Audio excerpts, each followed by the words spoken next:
said that besides this and the Lone Peak Davis game and potentially the Harriman Mountain Ridge game, this is up there within the top 3 games in the entire state. Yeah, I would not disagree with that in one single bit. And as we're waiting for that clock to tick down and get this one started, just do a reset. Let's go. Let's go. Let's play some football. Fremont in their blue with white helmets. They will go right to left. They are going to kick off. That means Brighton will start with the ball. And that would be, trying to get the numbers. We're a little bit higher up here. And then tonight's officials, Paul Binns, Alan Marietti, Brian Gary, Doug Ney, and Tyson Goodrich is our officiating crew here tonight. Huge thanks to our officials. I know everybody hates them when they're watching the games. It's a tough job, man. But we love them before and after. A tough job indeed. As we get going here, kicking off is number 7, Cam Graves. And that will be fielded at the 1. Brought to the 20. Good to the outside and could have broken away, but he gets at least to the 32-yard line. That is number 16, Kaiser Hartel. And nice job, really great execution there as Hartel had a good lane, able to break it up outside, not able to get all the way upfield. Good job by that Fremont special teams unit to limit the damage there, but Brighton will start out with great field position here. And our first time seeing Rice Palapoy and this Brighton offense, and also with linebacker Cole Heemeyer, who has really stepped up in absence of Staten Gutierrez. So in the gun is Palapoy. He'll hand off to Heemeyer. And he is stuffed at the line of scrimmage by a pack of wolves. Yeah, a slew of Fremont defenders there.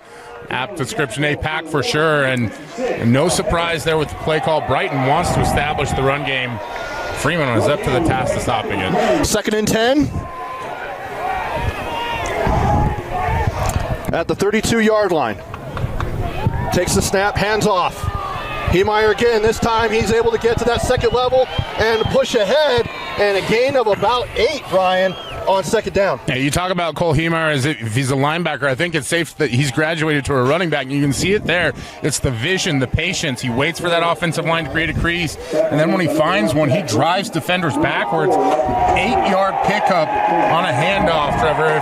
If Brighton maintains that, it could spell trouble for these Wolves. 3rd down coming up. Hands off again. They're just establishing the run. He breaks free. Cuts to the outside and tripped up. Great tackle there by Slade Parker, but able to get into Fremont territory. Yeah, and one thing you'll notice about this Fremont team, there are a lot of guys that go both ways. The numbers are not as high as they've been in years past. Obviously, the new school opening up nearby. Something to monitor as we watch this game. And Fremont last year was in 6A. Now they're in 5A. Heemeyer takes the handoff again, and he is stopped behind the line of scrimmage with the contact initiated by number 32, Jack Masters. Yeah, and Jack's one of those guys that does everything for this team. I believe he leads the squad with 4 sacks this season, but does a fantastic job of coming from the backside there. Call it chase and contain. Able to contain the running back on the chase for a 2-yard loss. 2nd down now at the 48-yard line. Palapoy hands off again, continuing to feed the beast. Heemeyer this time gets about halfway to the sticks on 2nd down. Brings up a 3rd and manageable. Yeah, and the early theme of this is it's the inside run game, right? Whether it's power, whether it's duo, whether it's inside zone, Brighton is starting to find those creases. It's when they try to get to the outside that Fremont's been able to defend it. 3rd and 5. So jump right there. Looks back over to the sideline. Changes the play call. Palapoy. Hands off again to Heemeyer, and will he get there? They're going to mark him a yard short of the 1st down. So 4th and 1 coming up, Brian. You go for it? Yeah, I think the way that Brighton offense has been running the football, this is a great opportunity to go for it, set the tone early. 4th and 1 at the 38-yard line. Palapoy in the gun. Heemeyer to his right.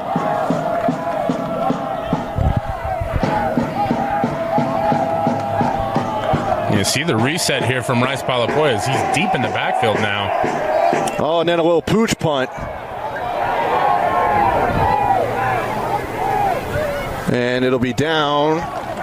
That was a good punt right there by Palapoya, and that'll set up this Fremont offense at their own 12-yard line, maybe 11-yard line is where they spot it. Yeah, I was always better at checkers, but the chess match that's going on already deep into it is you see the early clap action, right? That's trying to get not only the defense drawn offside, but to reveal what they're doing. And you see once Brighton saw that, decided to back Palapoya up, let him try the pooch, and they're going to pin this Fremont offense deep. Now, one downside of that, you've got Celeste Moa.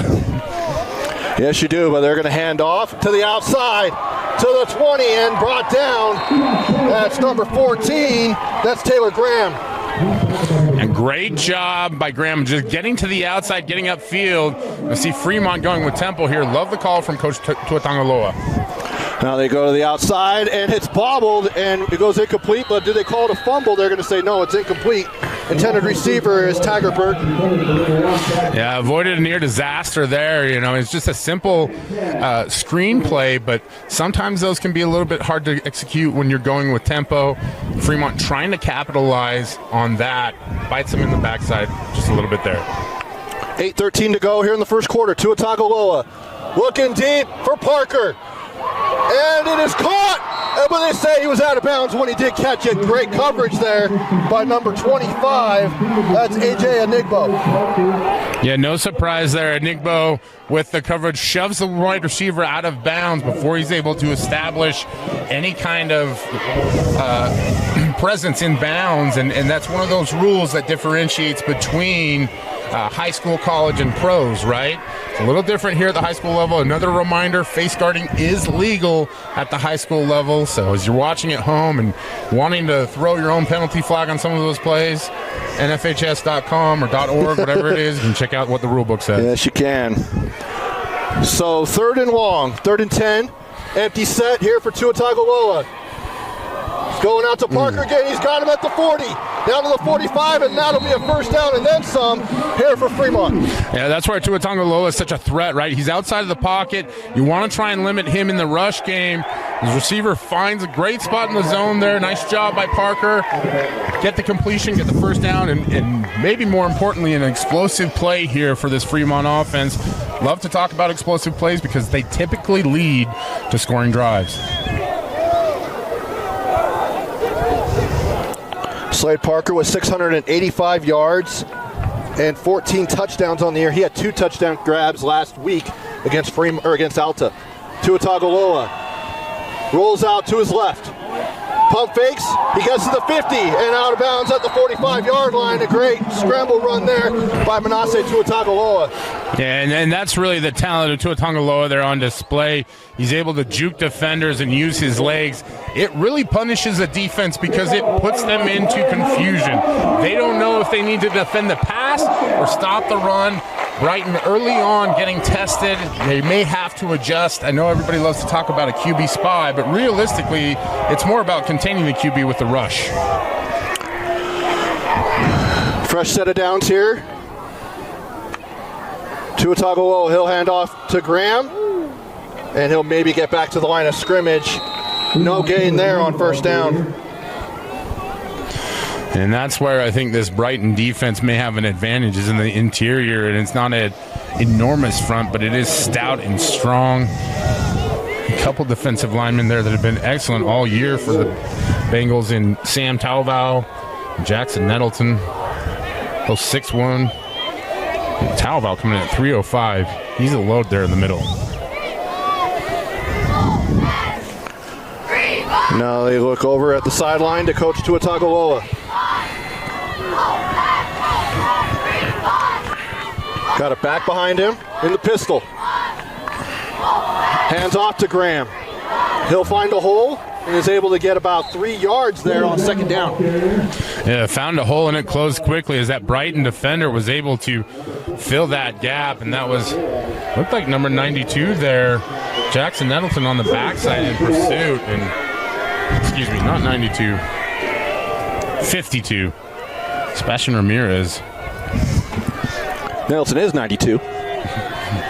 Me in numbers with this Brighton football team, right? Well, we're also a little bit higher in this triple-decker press box. Beautiful press box, but we are up here. Yes, we are pretty high up. Here's Tua Tagovailoa.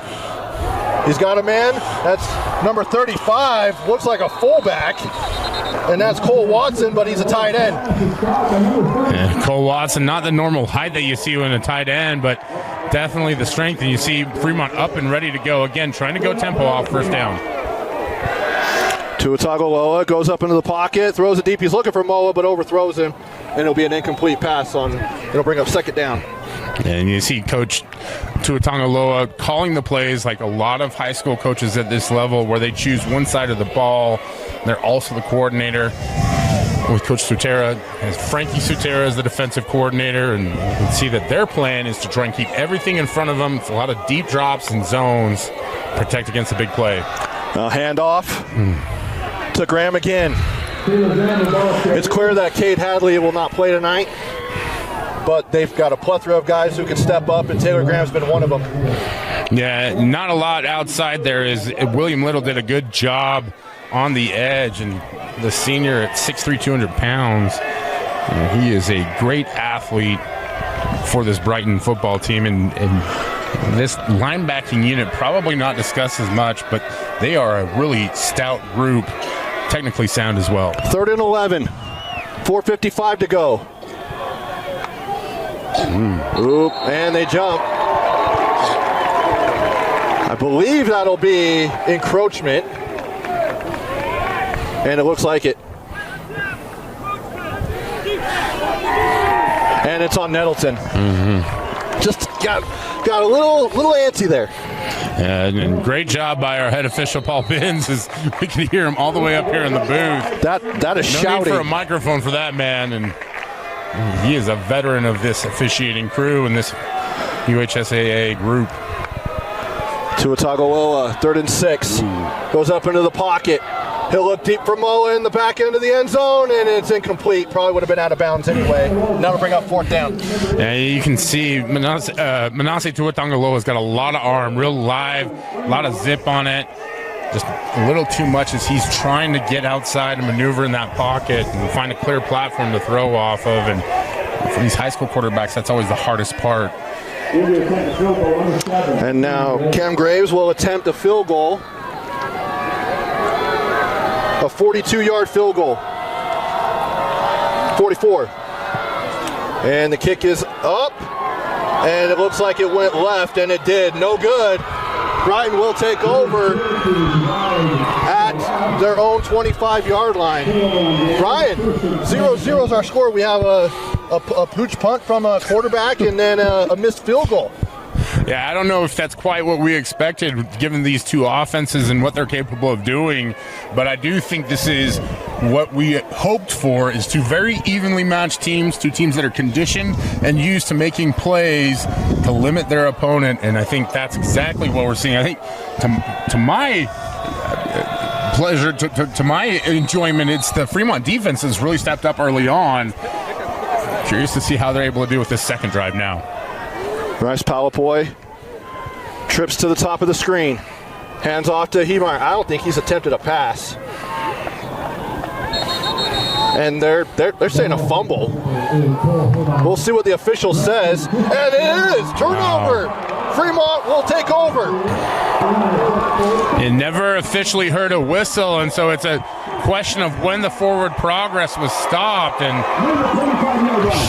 huge turnover here for that Fremont Silverwolves defense. We talked about what can they do. They're going to give the ball right back to the offense in scoring position. So they'll take over at their own 25-yard line, or at the Brighton 25-yard line, excuse me, in great field position.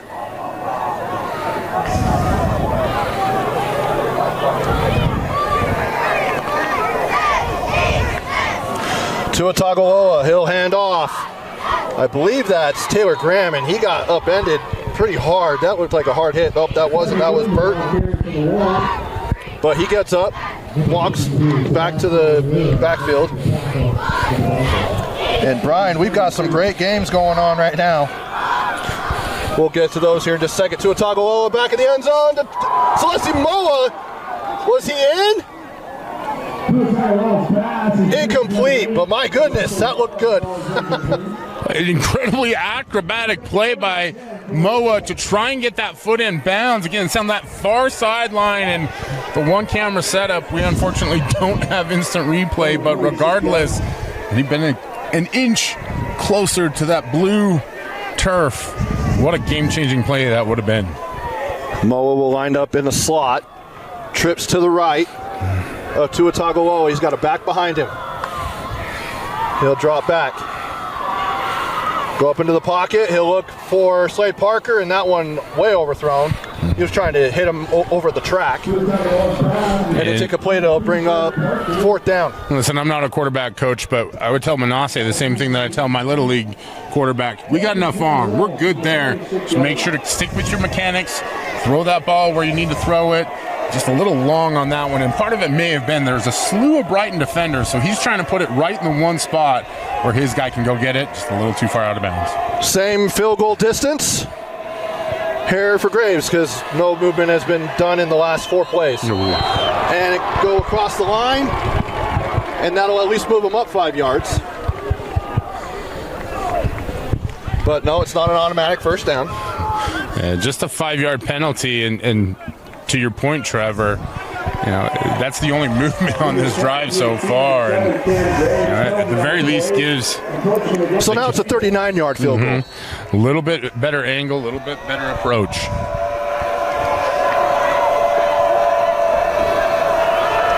The kick is up, and that one looks like he pushed it right, and he did. So back-to-back missed field goals for Fremont, and now Brighton will take back over just 5 yards back from where they originally were. Yeah, and this is the kind of battle that I really did expect, was a back and forth. I just expected a little bit more scoring.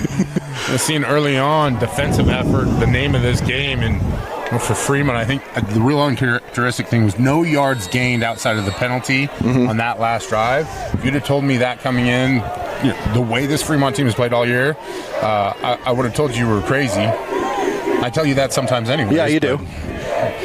Which, at times, I am. I am crazy. Judah Vele lined up with Palapoi in the backfield. So Brighton takes over 1st and 10. He'll keep it. Great keep right there, and he'll get up to the 30-yard line, and he'll pick up 11 yards on first down on that read option. Yeah, if you talk to Coach Satera about Rice Palapoi, it's his decision-making that he's been so impressed with this year. He's just a junior. He's got a bright future, can do a lot on the ground with his legs already. What they've really tried to do is get him to be a great game manager. See the decision-making there, able to pick up the first down. 3:03 to go. Vele. By the way, just a sophomore is Judah Vele. Listen, and I said this, I try not to shout out the social media too much. I usually do a little game preview. Everyone needs to go follow him. It is good stuff. I watched every single one of his stories today. Shout out Judah in my preview. He is a powerful runner, despite the fact that he is nowhere near the biggest guy on the field. Vele will get it again. Haven't really needed to run the ball or pass the ball much for Brighton. They've been able to establish the run, and that was what Coach told me before the game. He said we really need to establish the run, and he's doing just that. He's absolutely correct. I think against a team like Fremont, it's about possessing the football. Your best defense is keeping that offense off the field. This Brighton run game has been efficient all season long. Now they're in a tight spot, though, where they have to pick up this 3rd and short, see if they do any kind of substitution or if they just let their playmaker Palapoi take the football here. Palapoi, hand off to Vele again. He's got room. He's able to get to the 50-yard line before being tripped up by Slade Parker. I believe that's probably 2 touchdown-saving tackles there for Slade Parker already. It is, and it's a little bit worrisome if you're this Fremont defense, right? Because Vele's a guy that you had contained there initially, and it's these big offensive linemen. They're just keeping their feet moving, and it's slow and steady progress, but it's starting to open up some big holes. 1st and 10 at the 50. Hand off to Vele again. Oh, wow. And he's able to break a tackle, get pushed back a little bit, bounce outside, and he's, after all of that, picks up about 4 or 5 yards. I'm going to use a basketballism here. There's a mouse in the house, and it's Judah Vele. It's actually playing to his advantage as he's able to stay low. Defender's having a hard time grabbing him. He's able to stay patient, bounce outside, pick up 4 yards, even though it looked like he was stopped. It is almost basketball season. Tryouts are on Monday. As Heemeyer checks back into the game, and he'll get up to the 40-yard line, and the first down marked at the 38-yard line, so move the sticks for Brighton. And there's two types of run plays, right? There's zone plays and there's gap plays. And gap plays are the assigned plays. They're your powers, your counter trays, your traps, things of that nature where you're just trying to create a gap. And you see the big gap there for Heemeyer, and he's able to split defenders and drag them for a first down. Heemeyer will get it again. And he'll pick up about 3, say 2, on first down with 29 seconds to go here in the opening quarter. Yeah, and another observation as we're talking about defense versus offense here as the clock winds down. That Fremont defense stays tenacious. They may be a little bit undersized, but they fight, and they're tough, and they're gritty. You see they're able to get a good tackle there, just a 3-yard gain. A lot of it is because of that ability to stay in the fight. That'll end the first quarter. We'll go ahead and step aside, be back with the second quarter after this, here on the Rewind Sports Network. You can shove me out of the way at any point. With a TabSpend checking account, you earn big rewards. It's hard to not make a scene. How's your card? Oh, my card's right here. That's a big card. You should see how much it's earned me. Sorry, Grandma. TabSpend isn't just another checking account. It's packed with benefits. How do I get one? Just scan this QR code or go to tabbank.com. It's all online and super easy to get started. Watch out! It's an avalanche of deals coming right at you. Get 2 Icon season ski passes with a new vehicle purchase from Riverton Chevy. We're shredding the competition with SUVs starting at $299 a month and nothing down. Get a Silverado for as low as $42,500 or save up to $12,000. These are iconic offers from Utah's iconic Chevy dealer, Riverton Chevy. The Chevyweight Champ, Riverton Chevy. I just haven't told him yet. I'm gonna miss a couple practices to kind of like to call games like I took assignments for games. Welcome back, second quarter action. Trevor Allen, Brian Brown here in this 5A quarterfinal. Just down the road, we've got Davis and Lone Peak in the 6A quarterfinal going to overtime. So great football tonight.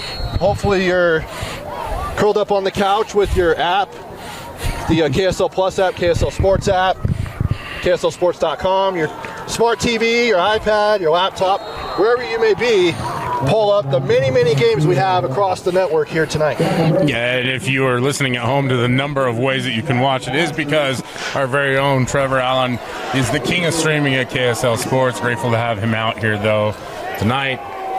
Dulcet tones blessing the broadcast. Definitely, I'm no Alex Napolis, though. By the way, birthday shout out to Alex. Who's on assignment tonight elsewhere. It's Palapoi, rolls out, looking downfield, and nearly picked off. Slade Parker was looking at that like, hey, I'm ready to pick that off, and it took forever to land. Yeah, Slade Parker was looking at it the same way that I look at a pizza or a steak, hungry eyes. It was a nice job there by Jace Evans, senior wide receiver there, to play defense on that. And we talked about the decision making from Rice Palapoi. I don't hate the decision on that one. What I want to point out is that he's got to really put some juice on that one, give his wide receiver an opportunity to do that. And we're going to see a field goal attempt here. 54 yards. That is a long field goal here for Caden Hansen. The kick is up. It's got the distance, and it is good. What a field goal by Caden Hansen. Well, it is the year of the kicker here in high school football. There are some elite kickers. You're seeing what Dylan Curtis, former Murray High Spartan, is doing at the University of Utah. Caden Hansen with an absolute missile. His previous long, Brian, 41 yards. Okay. So just a bit longer. Just a little longer. 11-12 to go. Brighton on the board first, 3-0 here in this 5A quarterfinal. Now, a couple of tickets have already been punched in 6A. Corner Canyon is going back to Rice Eccles to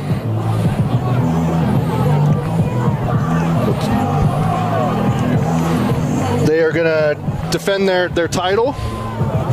They're going to go win some football games, right? Yeah. And then, as we mentioned, Davis and Lone Peak going to overtime. Mountain Ridge on the board first on our Game Night Live game of the week. Mountain Ridge and Harriman. And then Sky Ridge up 14-0 over American Fork. And West beat Bountiful 14-3. So the Panthers head to Rice Eccles in 5A. Yeah, that battle for Harriman, another great game here on the network tonight. Some incredible high school football going on. And then Springville is up 21-10 over Box Elder in the early going there. And the winner of that game will play the winner of this game up at Rice Eccles. And Mamba mentality down there with Springville and Lisiate Valetti. As we see the Fremont Silverwolves here going to get the ball back, and Caden Hansen feeling himself after that boomer of a kick. Boots that one out the end zone, and the Wolves will start at the 20-yard line here. And well, it's only 3 points. This is a situation that they're not used to being in, trailing early in the game. Here's Tua Tagovailoa. He'll go out to Moa. And he's brought down. They'll mark him at the 30, and that'll pick up first down just on a simple pitch and catch. Yeah, and realistically, that's what they need to do with Celeste Moa right here. They keep trying to go deep and stretch the field. Just get the ball in your playmaker's hand. Let him cook. Now Tua Tagovailoa keeps. And he will pick up about 3 yards on first down. But so last week, Brian, Celeste Moa had 5 catches for 139 yards and 2 touchdowns. So it's kind of tempting to go, for that deep ball with such a threat, the Tennessee commit. Tua Tagovailoa, he'll keep it again. And he'll get to the 35-yard line, mark him down at the 36, brings up third and manageable. Yeah, and like you said, I like to call it third and brown bear, because it's okay to be average as long as you finish the drive, right? And right now that's the Fremont task ahead of them. 3rd and 5, they have some ways to get it done. You throw to Moa, see Slade Parker out here. Have some weapons. If not, Tua Tagovailoa can take it on his own. I didn't want to say third and brown bear because I didn't want to pay the trademark fee. You're right. Only I can say it. Handoff. Tua Tagovailoa keeps it. He is stopped at the line of scrimmage. Great push up front by that defensive line of Brighton. It's the defensive line. It's the linebackers. This is a tenacious defense. And, look, this is a group that's really had to fight to improve. And you see it showing up there. The confidence has grown throughout the course of the season. I think they're really coming into their own at the perfect time. And they've played the best of the best, Trevor. They know how good they are and how good they need to play. We're seeing it happen live. Talking to Coach Casey Sotera prior to the game, I asked him, because you and I did the Brighton Woods Cross game about a month ago as the punt is off, and a fair catch there by number 2. That is Dax Matheson.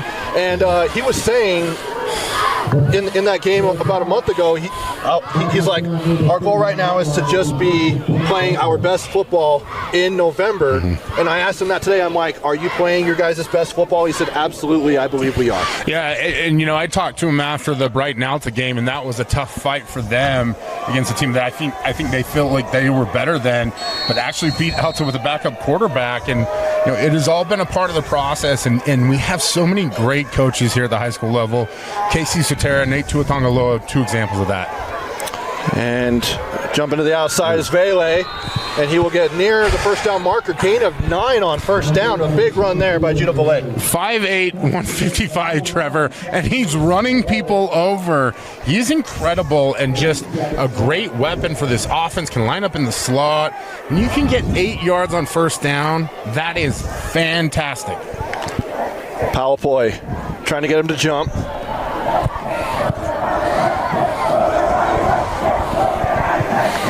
Takes the snap, hands off to Vele.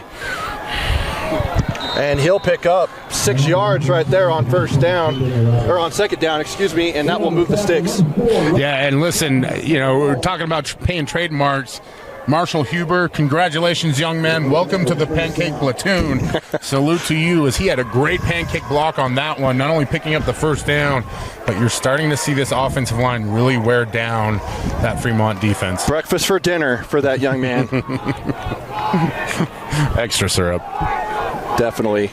Vele, this time he has stopped and looked like might have been ripped away, but good job holding on to that football. And former Cypress alum Cam Comer, he was our special teams coach. He used to say, every time you score a touchdown, I want my special teams unit, show me where your heart is. Fremont's defense just did that there, right? Allowed a first down, very next play, stepped up and stopped them. This is a tough, tenacious group.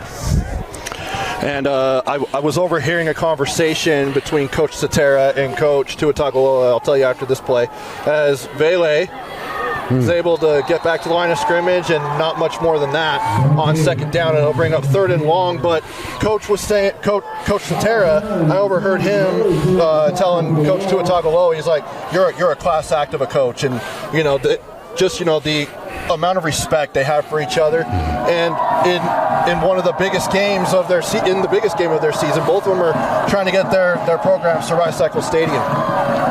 It really is a brotherhood. Palapoy almost picked off there by Burton. Taggart Burton nearly jumped that route, and he probably would have been gone. Yeah, I know nightmare season is over with Halloween, but Taggart Burton may be thinking about that one. It was a great job of stepping in front of the pass. Had nothing but green turf ahead of him. Wouldn't have been stopped until the end line said no more. Just have to secure the football on that play. That would have been a big momentum swinger for Fremont.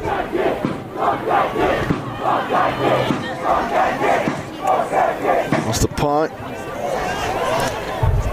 As Moa yelling out poison. And that gets a very favorable Brighton bounce down to the 8-yard line. And that will set up with a long field for Fremont. And they'll have their work cut out from them. And really right now the difference in this game has been the special teams for Brighton. You had the converted 54-yard field goal and a big punt there, able to pin this Fremont offense back. And that little bit of cushion allows this Brighton defense to play a little more aggressively, and that's a hard thing to do when you have a player the caliber of Celesi Moa, right? Because he's so explosive. You talked about committed to Tennessee. Number 1 rated player in the state of Utah. According to 24/7 Sports, correct. Handoff. I believe that's Slade Parker. No, it's not. It's the tight end / fullback, and he's down. Oh, you hate to see that. That's number 42, Chase Blanche. And he is in serious pain down there. I heard someone yelling, and I'm pretty sure it was him. We're going to go ahead and step aside as the trainers attend to Chase Blanche.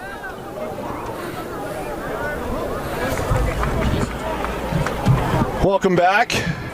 Chase Blanche needed a little bit of help to get off, which is good to see, but you hate to see injuries, especially at, a quarterfinal of the playoffs, and being a senior running back. Hopefully Chase Blanche can get back into this one. Just needing one person to help him off the field, which is better than being carted off. Either way, well wishes to Chase Blanche. Tuatagaloa, as he's hit, throws it, and he tries to go to Moa, and I think he was out of bounds. We'll see if they mark him down for the catch.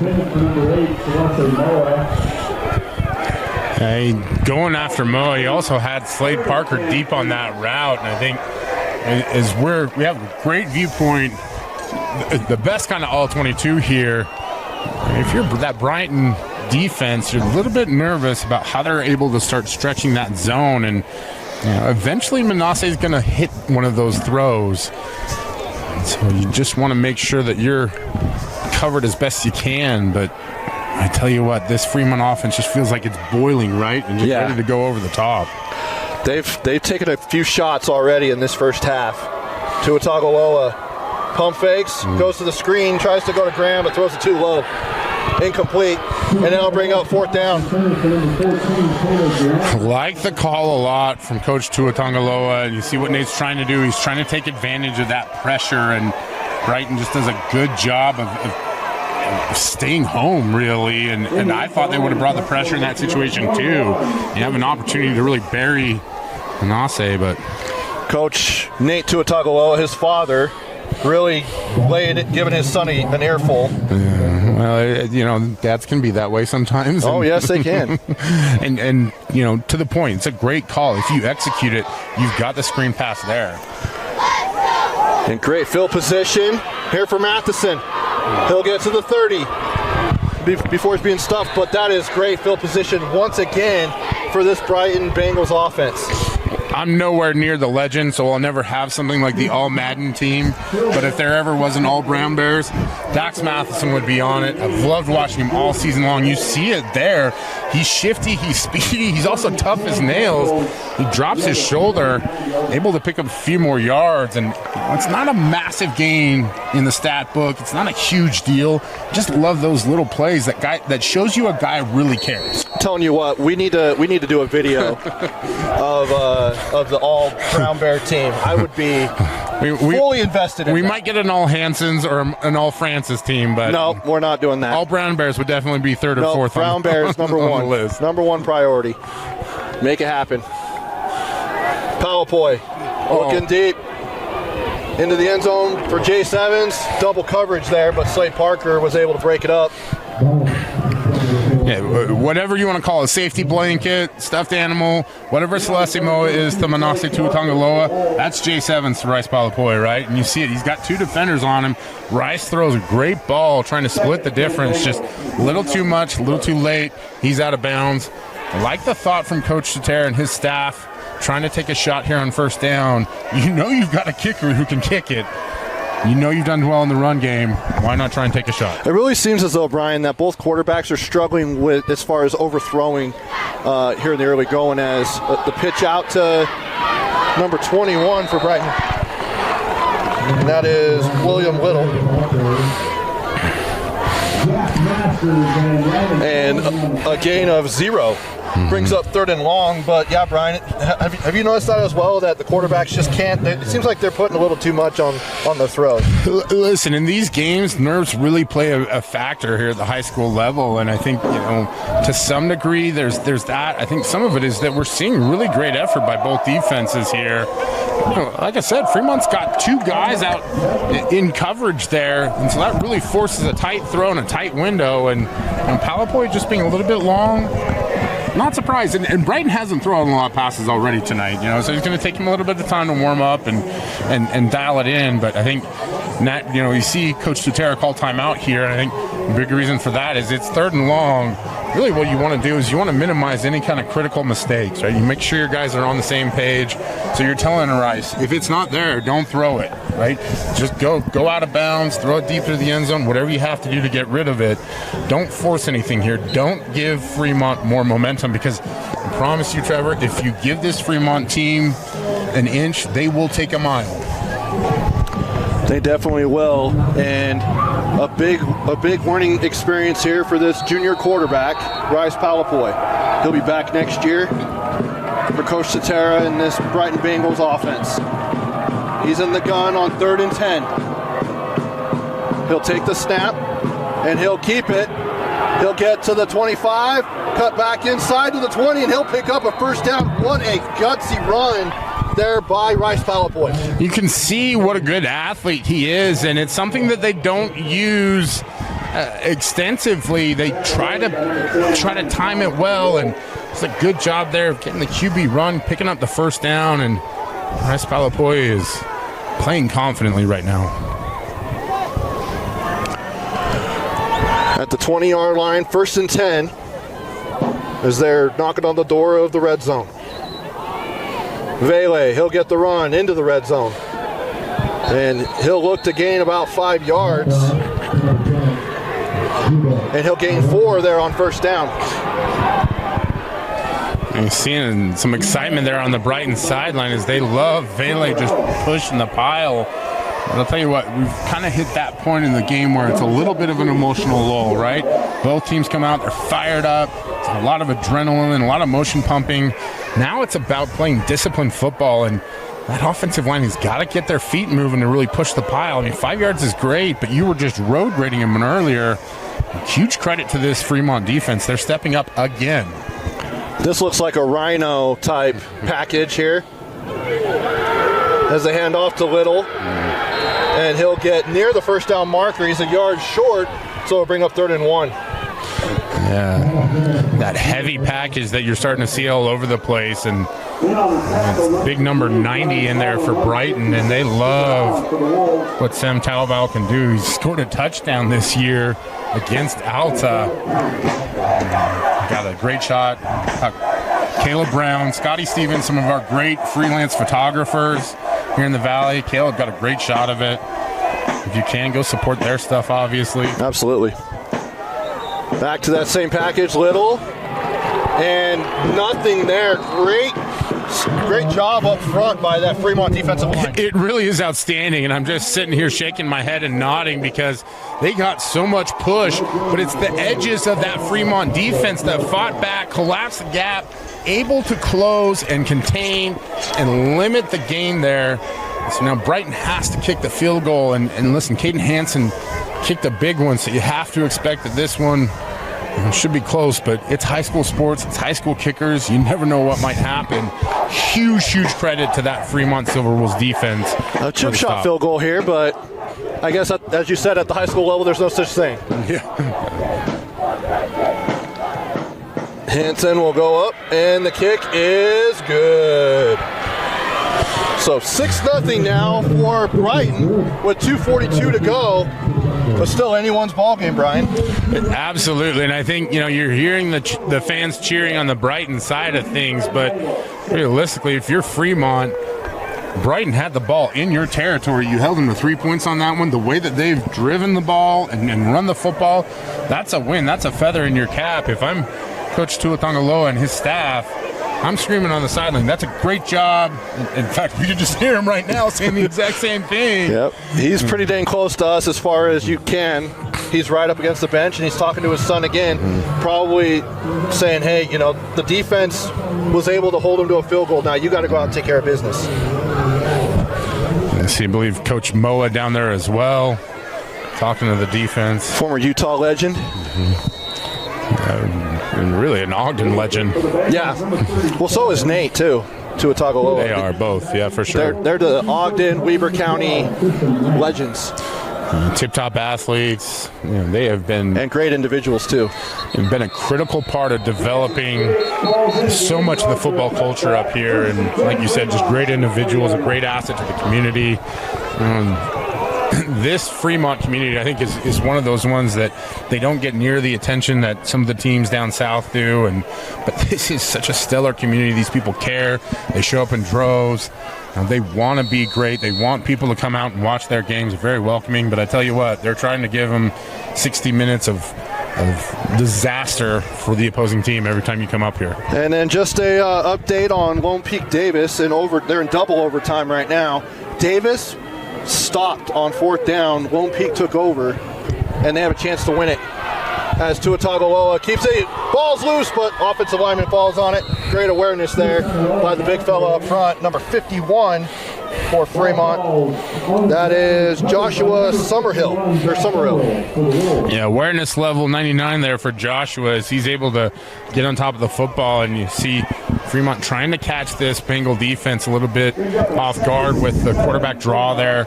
Just anything they can do to start moving the football and develop a rhythm. I wouldn't be surprised if we saw something quick hitting route. We saw tempo early on. I think they'd love to get back to that if they can as well.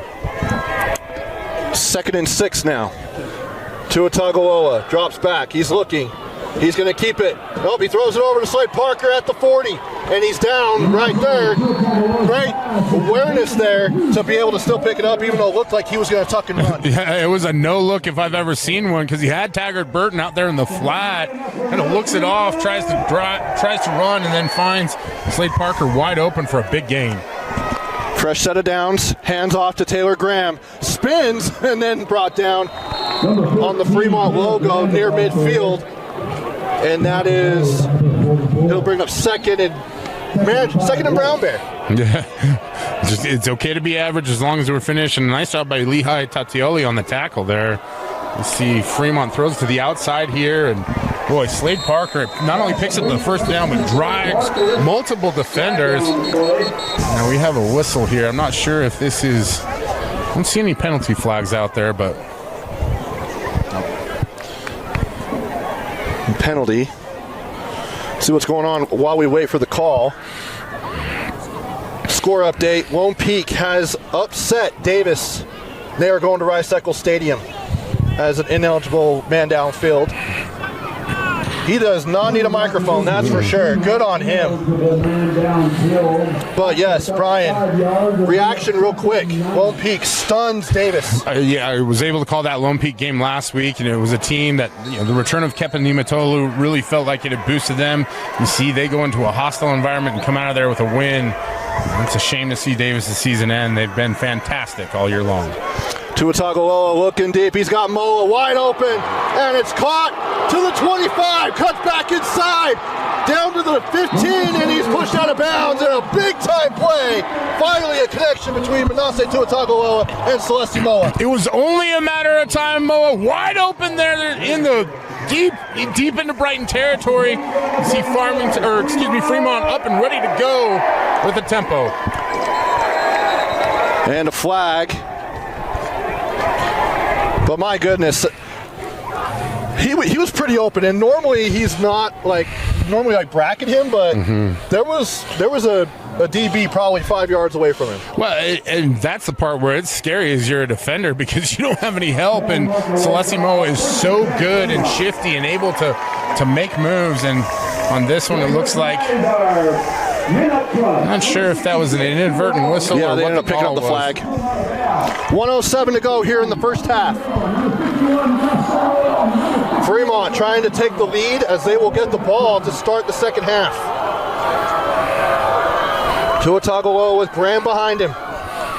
Takes the snap, hands off to Taylor, and he is stopped behind the line of scrimmage. They'll mark him at the line of scrimmage, but great job up front.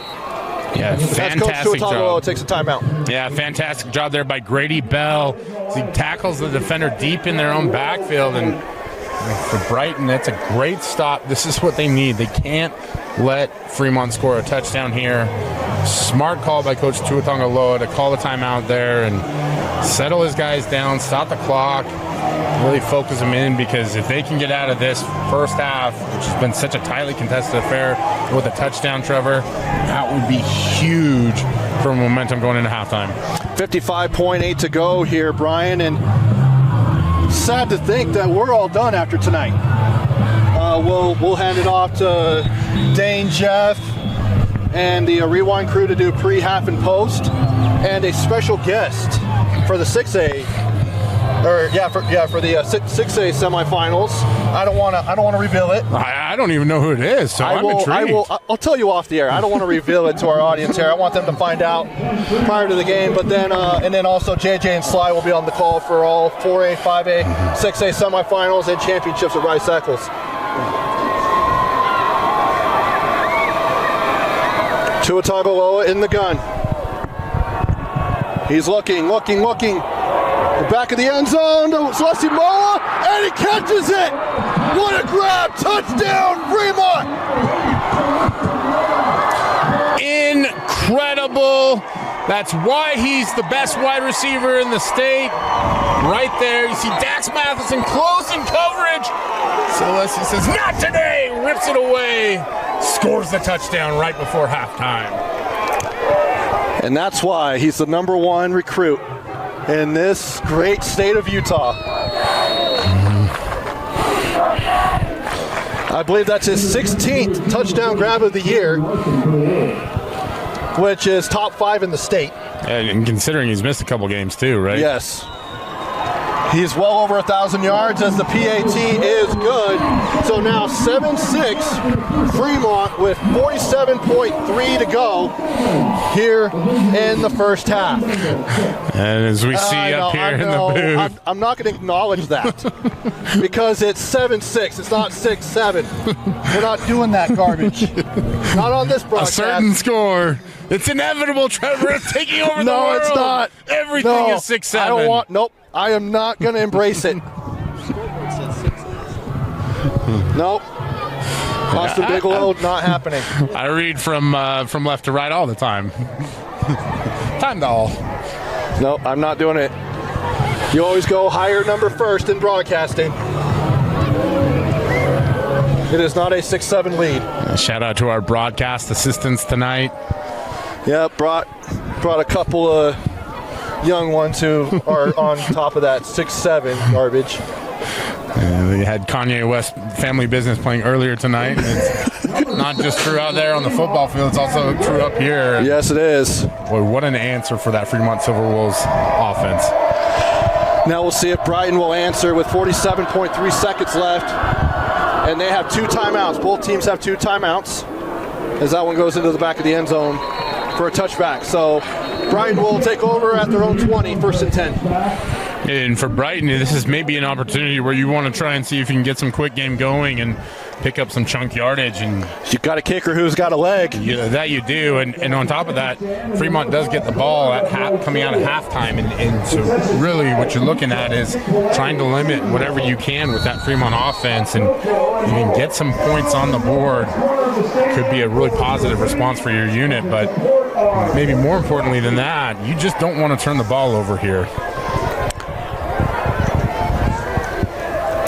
2 wide up at the top and the bottom of your screen. Heemeyer will take the run. It looks like they're just going to run the clock out and head to the locker room. Down 1. And limit risk. You know, it's not just a bad thing with your 401k. It's also on the football field. You just don't want to turn the ball over here. And you can go with a little tempo, see if maybe you break something, but... And they've got guys pretty deep. Corners are playing off as Heemeyer will take the run again near the first down marker, and they're just going to run this one out. Yeah, and you mentioned the deep secondary, but it's this Fremont defensive unit does a great job. The linebacker core, the edge players. We talked about Jack Masters. He's done a fantastic job tonight. Landon Palmer as well. The secondary, this is a tough defensive unit. Well, that will do it for the first half. Brian, thoughts on the first 24 minutes of action here in this 5A quarterfinal?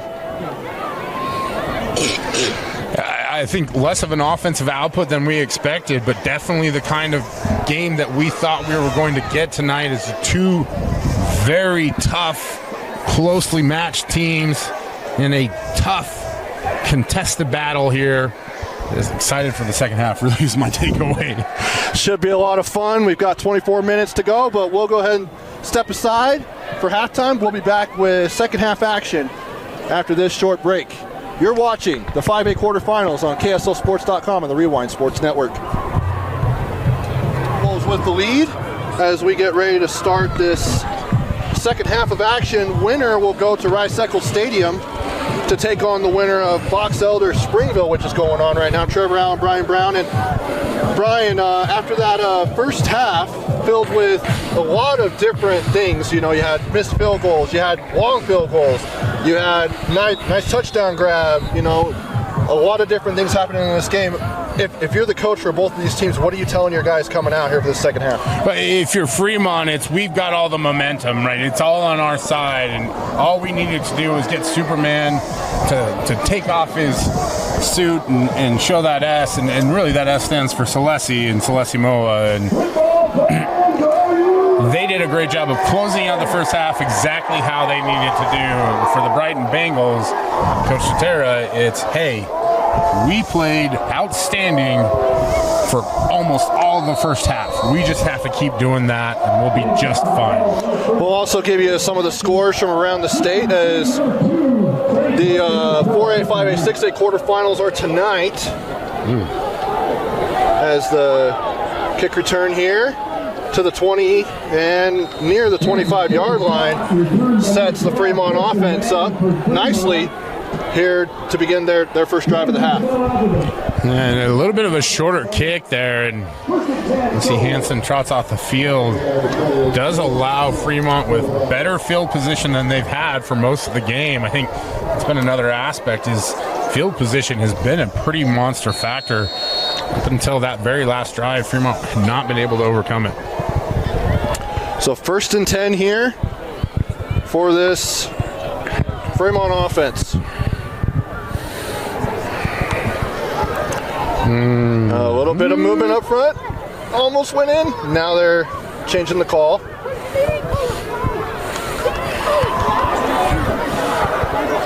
Oh, now he didn't even know when the snap was coming. Goes out to Moa.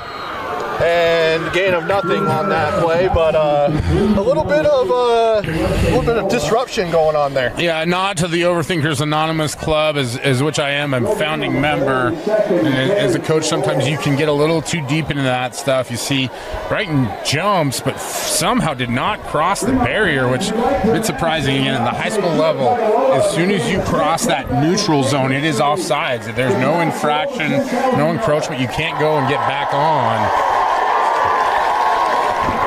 2nd and 10 now. Just a weird flurry there.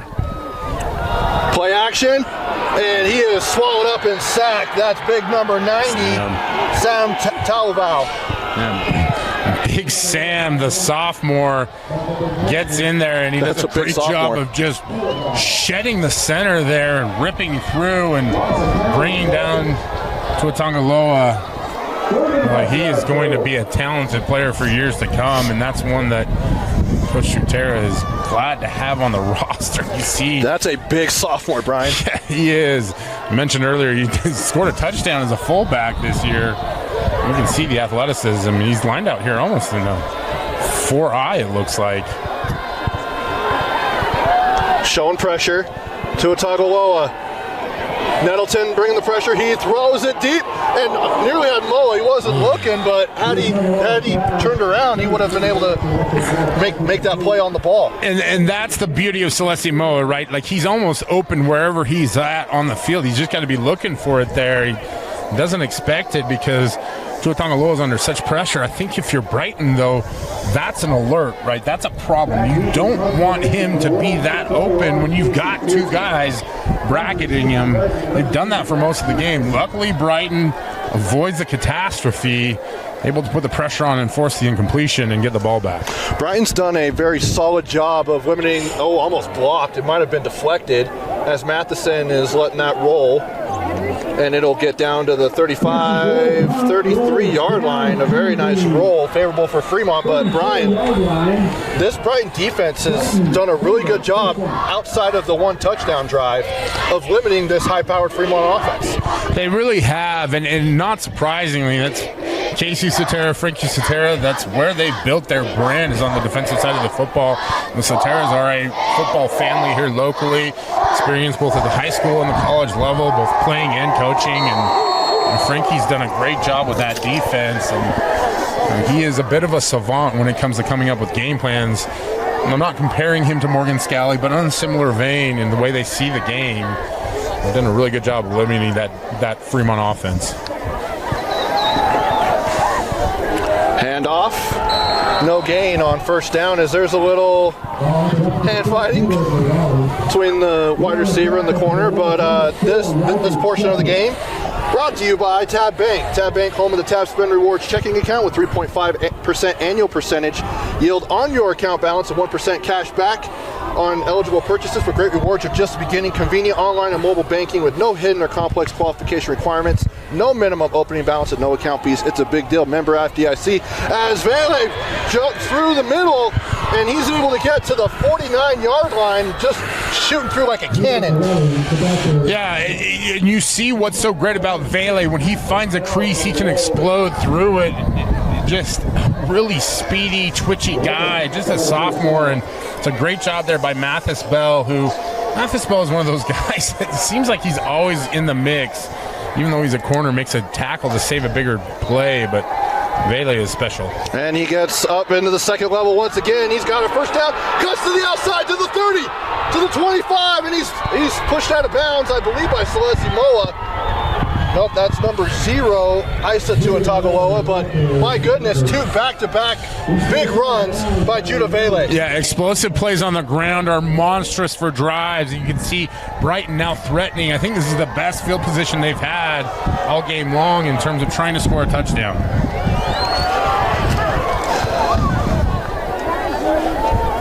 Knocking on the door of the red zone is the Bengals. Palapoi goes into the flat, but it ends up hitting the ground. Good call by the officials there. This Dax Matheson couldn't quite get underneath it, but a low throw as well by Rice Palapoi. Yeah, and I think it really was credit to Taggart Burton on that one. Another one of those guys that's going both ways. Does a good job of getting in the lane. I think he really just startled Rice enough to make him kind of hesitate, and when you hesitate on those throwing motions, it usually leaves you just a little bit short on the follow-through, and that's what happened on that one. So wind starting to come in a little bit on this November night. Getting a little chilly as Heemeyer is able to get a good chunk of yardage there, get about halfway to the sticks, bringing up 3rd and Brown Bear. Not the kind of chili that goes well with cornbread, but I tell you what, Cole Heemeyer is a guy who can warm up this Bengals offense. It's just straight up the middle, power running, and puts him into 3rd and manageable here. And for Brighton, that's been the question is, can you finish a drive with a touchdown? They would love to go get 6 right here. 3rd and 5. Don't worry, Brian. I will write you a check after this game. Pitch outside to Vele. He's got some room. He's into the end zone, and he's in. Touchdown, Brighton. Judah Vele for 6. Judah Vele is money in the bank for this Brighton Bengals offense as he scampers to the outside and jets into the end zone to put the Bengals ahead 12-7 pending the PAT. 8:15 to go here, Brian, and just like that, Brighton has the lead back after starting the game with a pair of field goals. One really long field goal. Made it 6-0, and then just before halftime, Manasseh Tuatagaloa, as the PAT is up and good, as Manasseh Tuatagaloa found Celeste Moa for 2 big catches, one of them in the end zone before halftime, and then a 3 and out for Fremont on their first drive of the half. And just like that, Judah Vele, it was all him on that last drive for Brighton.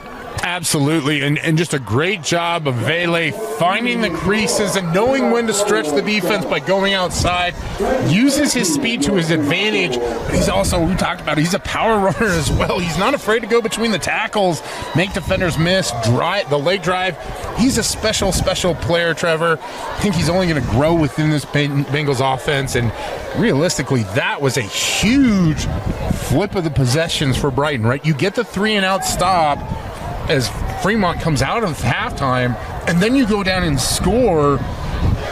You have to see a response from this Fremont team this drive, right? Like, even if you don't get points, you need to get something going, right? Because right now it feels like the Wolves are still sleeping a little bit. Hibernating? Maybe a little bit, yeah.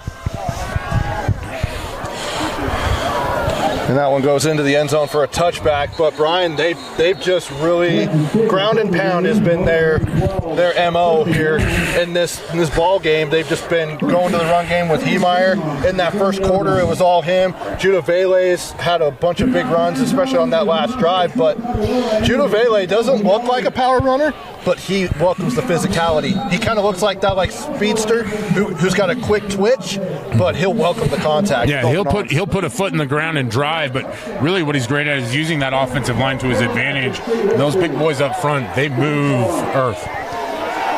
Tuatagaloa overthrows Taggart Burton, and it has kind of been the recipe so far in this game for Tuatagaloa. Really struggling. I mean, he went in and out of the game last week against Alta with injuries.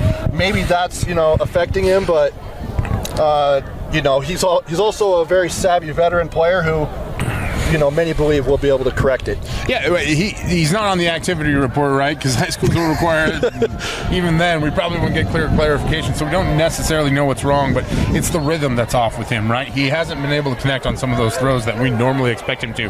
That being said, this is a team that thrives in the chaos of the moment. Hand off to Taylor Graham, and he is stopped behind the line of scrimmage. Great tackle there by number 15, and that is Grady Bell. Boy, tell you what, Grady Bell with just a fantastic play. That linebacker core is playing outstanding. Not just Grady Bell, it's number 21, William Little. It's number 44, Lehigh Tautioli. They have been outstanding tonight. And then you've also got Talavau on the defensive line, Nettleton playing on the edge. Sebastian Ramirez has done a great job there, number 52. And Talavau jumped. He went into the neutral zone, and that one, a flag is thrown. But they're pointing out the offensive line, as you should. Yeah. Listen, like every call is up for debate nowadays, right? So now 3rd and 5, very manageable now. And this has been a money down though for Brighton. They've been able to limit their conversion. Tuatagaloa, pressure coming. Looking deep for Slade Parker and overthrows him. Couldn't quite get up there and grab it. Wasn't quite into the breadbasket either, but still was able to make a play on that ball. Well out of bounds, and probably for the best, because Dax Matheson had a line, and I tell you what, Dax Matheson can lay the wood. We're going to see him go back and field this punt now, but he had to be there on Parker. I believe it was Parker who was over there on that side. May have been Burton. But regardless, again, it's what we talked about, right? The inconsistency with the throws. A lot of it is the pressure that Brighton's creating up front. And Manasseh and his dad, head coach and offensive coordinator, as Matheson is able to collect that. Could have been catastrophic, but it doesn't. He's able to get to the 31-yard line, but Manasseh and Nate Tuatagaloa exchanging words again, and you can tell the tensions are a little high there. Yeah, it's one of those situations where the expectations are high for this group. So much of the offense is built around Manasseh and what he's supposed to do, and nobody loves to hear from dad or coach what they're not getting done, right? And it looks like he's pulling out the Surface Pro and going over plays with them. Well, even at the high school level, technology is a factor, isn't it?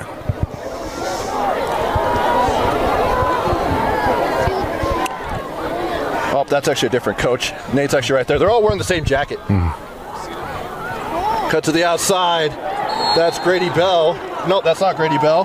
That's number 16, Kaiser Hartel. Really, what it was is Mathis Bell who was making the tackle there. Great job of going through the defender, bringing down the receiver. And Mathis Bell is one of those guys, as you start to watch a game, kind of stands out. And it's not because he's being chippy or anything like that. He's just always around the action, giving guys high fives. I love that kid. Handoff, Vele, because why not? And almost a pancake there as well.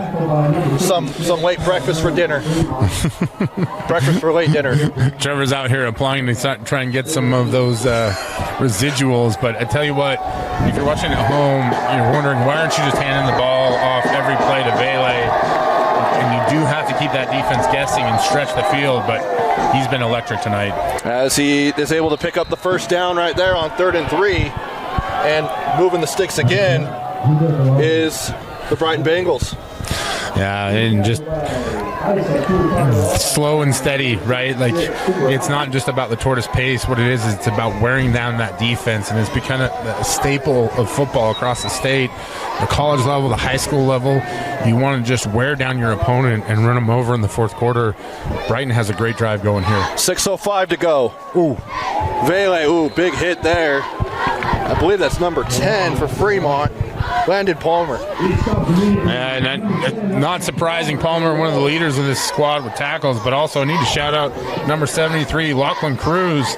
Salute, young man. Welcome to the Pancake Platoon.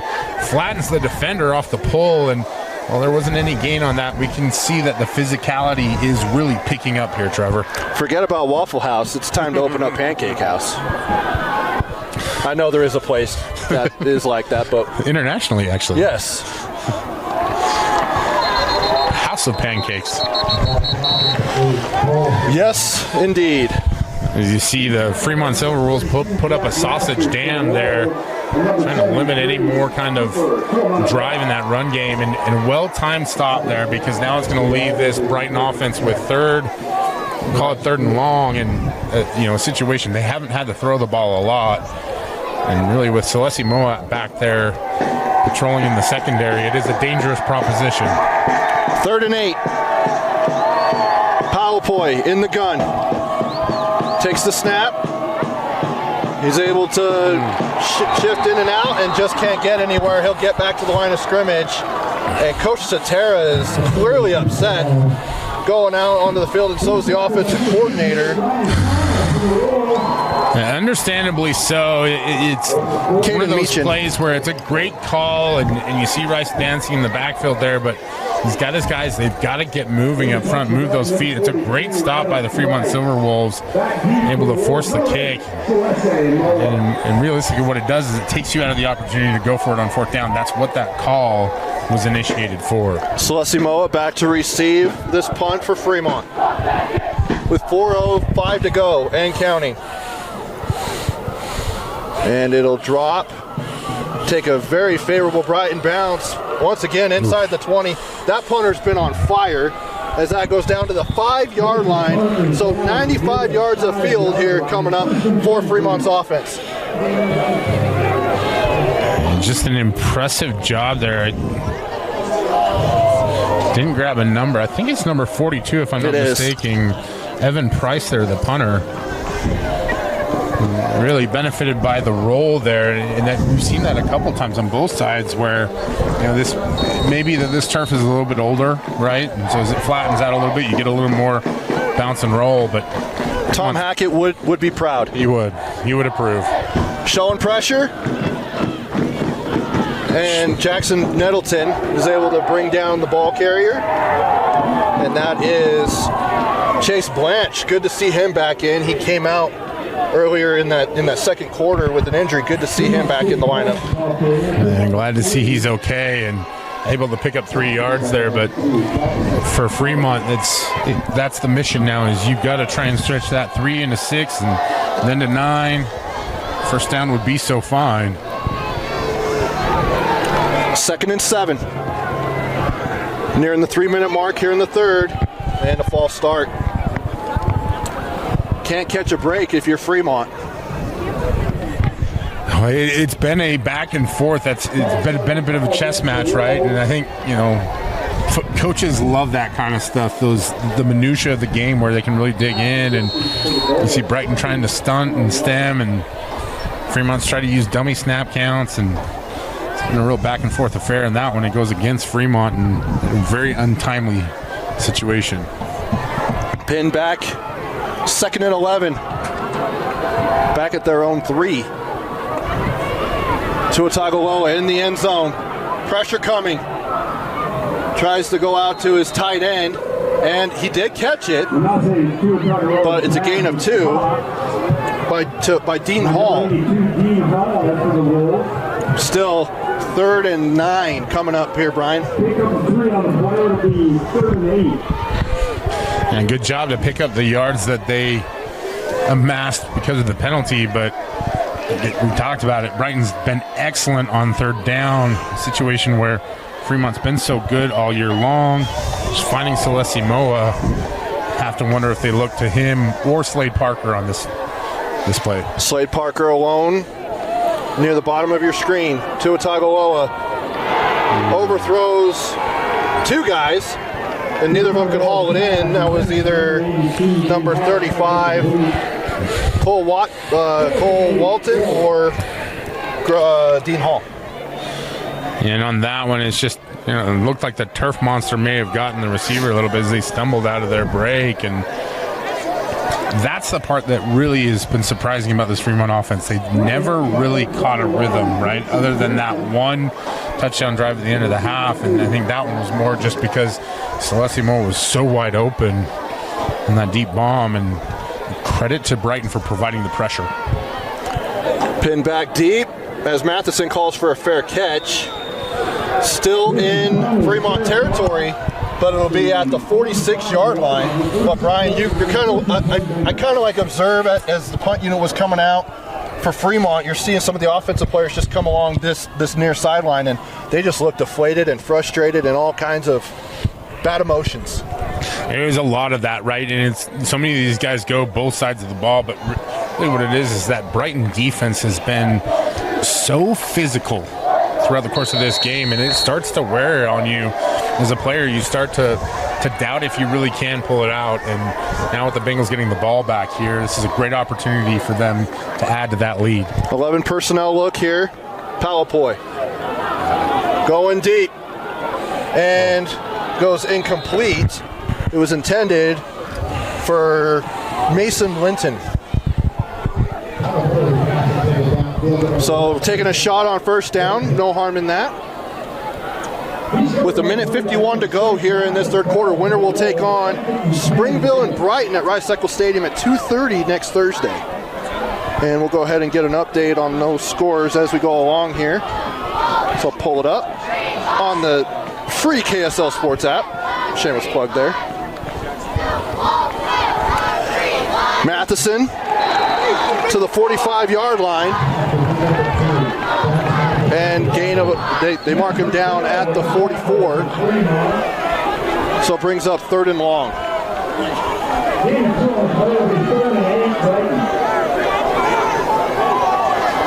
The score for we'll get you that score right after this play.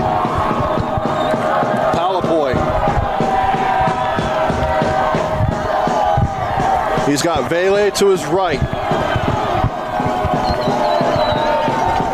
Drops back. He's looking. He rolls to his right. Being pressured. He'll throw on the run, and he'll throw it out of bounds. Look to play another down, but he'll bring up 4th down. It will, and I think this is one of those situations where knowing that the pooch punt is in play, you could think about going for it, but Brighton just elects to punt it away and play the field position game. Not surprisingly, they've done a great job, but the concern is how many times can you roll your defense out there without allowing a big play? And I think right now we're hitting that lull where guys are starting to get a little tight, not wanting to screw up, not wanting to make a mistake. And there is a final score down in Springville. The Red Devils punch their ticket to Rice-Eccles Stadium with a 28-21 win over Box Elder. So close contest there. As that punt drops again inside the 20. Making a living dropping punts inside the 20. And actually down inside the 10. Again, shout out to our good friend Tom Hackett, who did a dandy fine job of making a living out of that too. Well, he was pre-NIL era, but... Yeah, I'm sure he's pissed off about that too. Yes, he is. You and I know Tom well. He is a capitalist, to say the least. That is for sure. And then a couple other look-ins. Our Game Night Live game of the week. Harriman at Mountain Ridge. Mountain Ridge with a 14-8 lead in the third quarter. So, as we expected, that one competitive once again. And it looks like we have a change at quarterback. Yes, we do. And that's number 9, Calvin Cooper, Jr. coming in. And it goes out to Celestimo on first down, and it nearly picks up a first down. So that's a tough situation to be in. Benching your own son, you know. Not entirely surprised by it because we don't know the full health status of Manasi Tuatongaloa, but Calvin Cooper is a great ball thrower. He may not be the athlete that Manase is, but he can throw the ball. And right now, Fremont needs something to try and jumpstart this offense. He did play last week. Get your stats here in just a minute. Yep. Yeah. Oh, no. Oh, and it's picked up by Littleton into the end zone. Touchdown, Brighton, a scoop and score. A big man touchdown, Brian Brown. Wow. A Piesman moment as the Brighton Bengals recover the fumble, scoop, and score. Jackson Middleton, I believe, on that one. Yes, it was. Incredible turn of events. We're just talking about how Fremont wanted to try and capture some momentum, and it was Middleton who captured it along with the football for the scoop and score. Whew. Nettleton on the year. He has one interception and one fumble recovery. He now has 2 fumble recoveries and a touchdown. Just light work for number 92. And just, is there any more Casey Sotera level play than your defense scoring a touchdown? Casey and Frankie doing work right now. I was about to read off Calvin Cooper's numbers from last week. 4 of 7, 34 yards, a touchdown and an interception. Now we're going to see what he can do now coming back out. He wasn't the one who fumbled it. I'm not sure who did. No, I was looking down at my notes when then all of a sudden everyone's cheering over on the far side and big man's rolling into the end zone. Yeah, your partner is over here gasping for breath at the opportunity that I never had as a big fella. Oh, man. Score a touchdown. My one moment I dropped an interception, but no one's here to relive my glory time. But that's tough. These moments are really what this is all about at the high school level, is these guys who step up, make plays, and establish their story. And I think in some ways that it allows this Fremont offense to breathe a little bit under Calvin Cooper. Just shake it off, step back out there, let it rip. All you have to do is make a play, and you've got playmakers out there, and so I would not be surprised to see the Silverwolves respond here with a drive. Another score update as that ball is kind of a pooch kick, and they're going to let it roll into the back of the end zone. Green Canyon and Skyline in the 4A quarterfinal, the double-digit seeds, 11-14, are tied at 14 in the third quarter. And I believe David James and Riley Jensen on the call. They are indeed. The legends. We are really getting somewhere in the world. Breaking news, if you're just wondering, David James is now at KSL. Full-time. As my parents were asking about the other night, when did that happen? I don't happened know. at the end of September. Yeah. It's great to have DJ as part of the crew, and he's been awesome. Stepped up and did the girls soccer high school playoffs. He also did the 5A, 6A girls volleyball championship games. And David James, one of the best to do it in the state, just a great asset and great human being as well.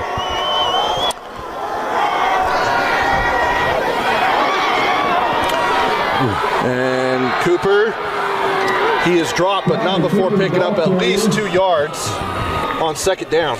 Yeah, and what we're starting to see is it may not be as much a quarterback issue out there as it is an offensive line issue. Yeah. And that's not to discount what this offensive line does. They are undersized and outmatched in a lot of ways. They've been tough and competitive and fought for 3 quarters now as time expires.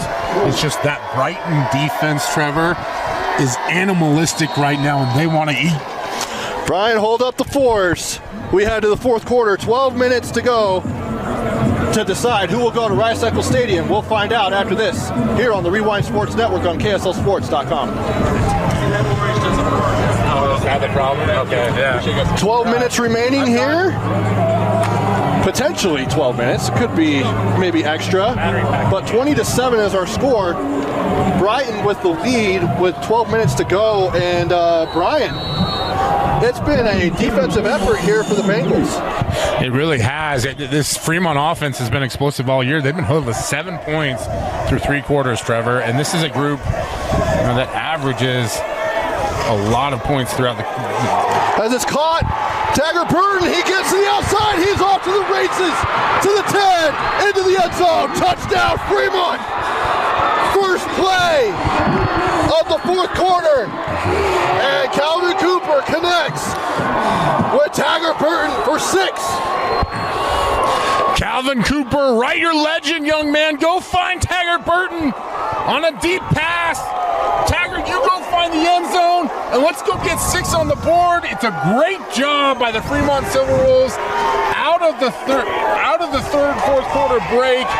First play, score a touchdown. Let's get back into this one. 11:44, so that took all of 16 seconds. Incredible. We were sitting here talking about the Brighton defense, and Fremont offense raises the hand, says, what about us? Yeah, hey, we're here. Fantastic. And the kick is up, and it is good. So now it's a 6-point ball game, Brian, just like that. We've got ourselves a game. We do, and listen, we had ourselves a game all along, right? But that's the thing about those big plays on defense. It's just one play. And yeah, maybe it puts some extra points on the scoreboard, but it kind of takes the pressure off a little bit. It's a way to wake you up, tell you, hey, listen, if you don't do something, you're going to lose this game. And realistically, Calvin Cooper did just that. He did something. He found Taggart Burton on the deep pass for a touchdown. And I think most bass are deep, but most passes are not. Yeah. And so just a look at the 5A bracket heading to Rice Eccles.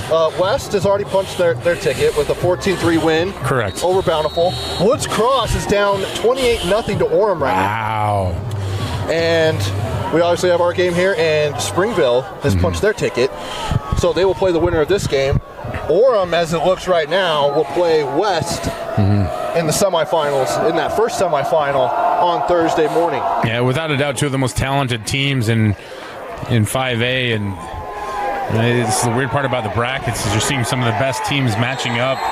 In weird aspects, these are two of the best teams in 5A here in a quarterfinal game, and it's great that it's at a home game for Fremont here. You're hearing the pads popping. At least we are.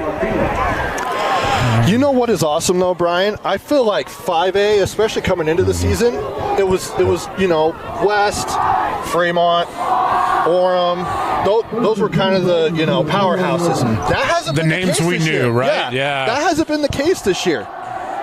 And that's really where 5A has been so much fun every year. We had Olympus rise up and win a state championship one year, and they were a program that a lot of people thought could make some noise, just didn't ever get a solution to the quarterback position there. And we're seeing Brighton right now is on the ropes a little bit, even though they're leading. Vele back in the ball game, and he'll get tackled behind the line. A loss of 1 on first down, and right now all the momentum is on this Fremont sideline. You can just tell these guys are pumped up right now, and it just took one play to do that. And realistically, that's all it does is just a little bit of belief. And I feel like I reference Ted Lasso every broadcast, but sometimes you just have to believe, in this Fremont defense with a bit of belief is playing outstanding right now. 2nd and 11. Handoff again. Vele stopped once again. Maybe gets the yard back, and he does. He gets back to the original line of scrimmage, but it brings up 3rd and long with 10:55 to go here in the ball game. And you hear see Isa Tuatongaloa there, and he's just a sophomore, Trevor, but he is a talented player, able to do it all. He lines up on the slot sometimes. Linebacker makes the play on that one. Puts Brighton in 3rd and long. This is not a place that they're super comfortable. 3rd and 11. Rolls out to his right. Palapoi telling him to go, and then he steps out of bounds. And he's just short. He's about 3 yards short of the first down. You've got to punt here and play the field position game, right? You've got to lead. You've got to protect it. And there's still 10:26 left to play. But I think the difficult part about that, his momentum is clearly on the side of Fremont. This crowd has gotten into it. They feel like there's an opportunity. That offense had been stifled for so long, and now it's awake for Brighton. It's a time to get some composure, take a deep breath. Hopefully this punt can allow that. And now Celeste Moa is back to receive. But this punter has been great. That one rolls out, but still decent. It's not bad field position. Obviously, it didn't pin him back to inside the 10-yard line. I'll tell you what it didn't do. It didn't go into the hands of Celeste Moa, and that right there is a win. And while it's not exactly pinning him all the way back, it gives your defense a chance and keeps the ball out of one of the most explosive players in the state. And that, you'll take that 10 times out of 10. At least as a coach, anyways. Yeah. Fans probably have higher expectations, but we'll see if this momentum carries with this Fremont offense with Calvin Cooper at quarterback. Cooper, just a junior, multi-sport athlete. He's a lefty. He's also a baseball player. He pitches. Cooper, and it's picked off. William Little to the 50. And he's brought down at the 45-yard line, intended for, I believe, either Burton or Celeste Moa. But either way, it's a turnover. Now the momentum is back to Brighton. Sometimes you just need someone to step up and make a play. William Little did just that, snatches the ball out of the air, maneuvers past a few defenders, and it's a monster turnover. I now believe that's the second turnover that the Brighton Bengals have caused here in the second half at the very least. It gives their offense great field position. And yeah, scoop and score with Nettleton, but that's the second interception of the season for William Little. He's a versatile player. He runs the ball. He's a linebacker. Sometimes he drops the depth. And one of these players in state that's just so underrated, underappreciated. There's so much talent in state. 1st and 10. Out to Matheson, to the 40. He had to go out and get that one, but a big pickup of 8 on first down. One of those moments where someone tries to come and snatch a chain, and Dax Matheson was ready, snatches the ball out of the air and gets 8 on that one, puts Brighton in great position here to not only convert but keep this drive going. And for Fremont, that clock is now becoming an issue as we're under 10 minutes to play. 9:45 to be exact. Palapoy, hands off to Vele, breaks free, and he's tripped up for a 5-yard gain, but is able to get to the 30. And the only thing he couldn't outrun there was the turf monster, but he had so much open field, and Judah Vele is dangerous when he gets out there. He can maneuver with the best of them. His height or lack thereof almost becomes an advantage because you're not used to tackling a smaller player. Just kind of got out ahead of his own feet. Move the sticks. 1st down and 10. Vele again. Those edge rushers are able to get around, but he's just so quick that he's able to get up there before they can get that tackle for loss. And that's a big part of it. He's able to be patient behind his offensive line, and see Fremont's trying to use their quickness on the edge to their advantage. They're crashing down hard, and Brighton really hasn't been able to get to the edge much at all this game, but they have been able to drive up the heart of that defense. And I think at this point in time, you just stick with what you've done so well, and that's running the football. Not only do you keep the ball away from Fremont, but you also milk that clock. You've also got a very good kicker who already nailed a 50-plus yard field goal, set a season high, maybe career high. Vele gets back to the line of scrimmage, maybe a yard. On 2nd down, brings up 3rd and Brown Bear. Yeah, Fremont not exactly stacking the box there, but what they are doing is playing downhill. And so you got a lot of guys crashing in there. And again, talk about guys going both ways. Taggart Burton makes that beautiful catch and also makes a tackle here. But a lot of hands on hips out there for that Fremont defense, and Brighton content to let that clock tick. If you do get a field goal here, it does make it a 2-possession game. 7:50 to go. Hands off to Vele. And he is met by Taggart Burton. And it'll bring up 4th and short, 4th and 1. And you go for it, or you kick a field goal? Well, Coach Tatera is going to kick the field goal here. What would you do? I would go for it, and I honestly think that's what they're going to do here. They've bring got out the heavy Rhino package out there, because at this point in time, see, Coach Tuatagaloa, smart, he's smart, taking the timeout right there. I'm over here nodding, setting the microphone down. It's a great job by Coach Tuatagaloa there to call the timeout, make sure his defense is straight and prepared for that heavy package. And I don't believe there's a substitution rule in the high school level that's the same as college where you can slow sub and milk a clock like that. But I don't think there is. Realistically, it doesn't play to your advantage here if you're Fremont, right? No. And so you want to make sure you get your guys on the same page. I think this is the hard part about it. If you're Fremont, you don't know what Brighton's going to come out with, but this is a critical opportunity. And we can talk about the the potential for either or, right? You kick the field goal, you make it a 2-possession game, but this Fremont offense is so explosive, they can get 2 scores quickly. If you convert here, you basically own the rest of this possession and the clock for as long as you can continue to pick up first downs. I like the call here from Coach Sotero. Jumbo package with Little in the backfield. They hand off to Talavao, and he's going to run into the end zone. My goodness, touchdown, Brighton, with the big, heavy man. Big man touchdown. That's number 2 for Brighton. First it was Nettleton, now it's Talavao. Sam Talavao for president. What a touchdown run on 4th down. The Piesman moment of the season. Just incredible. Rumble, big man, rumble. As he can't say that he sprints into the end zone. It sure looked like he did. He was moving, though. Wow. He's got some wheels for a defensive lineman. He does. What an incredible call, incredible play. His 2nd touchdown on the season.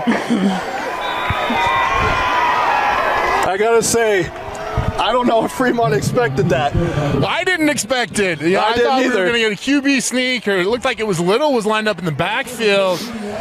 Just a great call and great execution. And Talavao, he may be the sneakiest weapon in the state at this point in time, Trevor.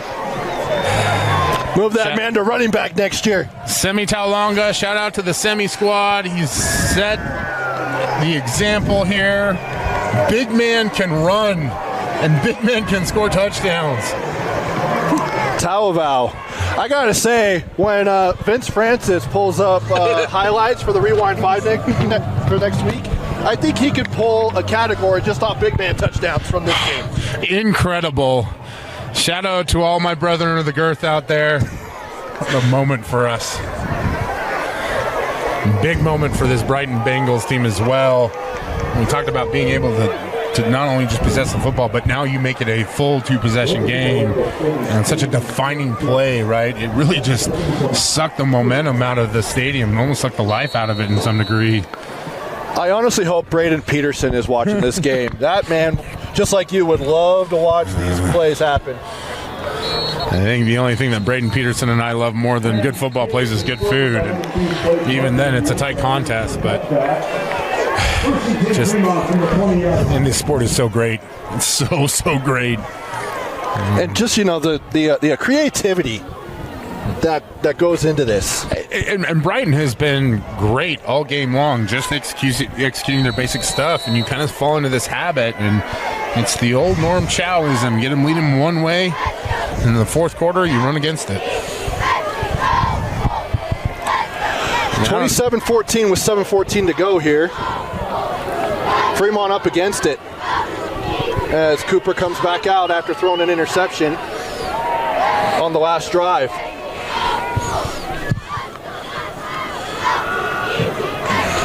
Throws it out to Parker.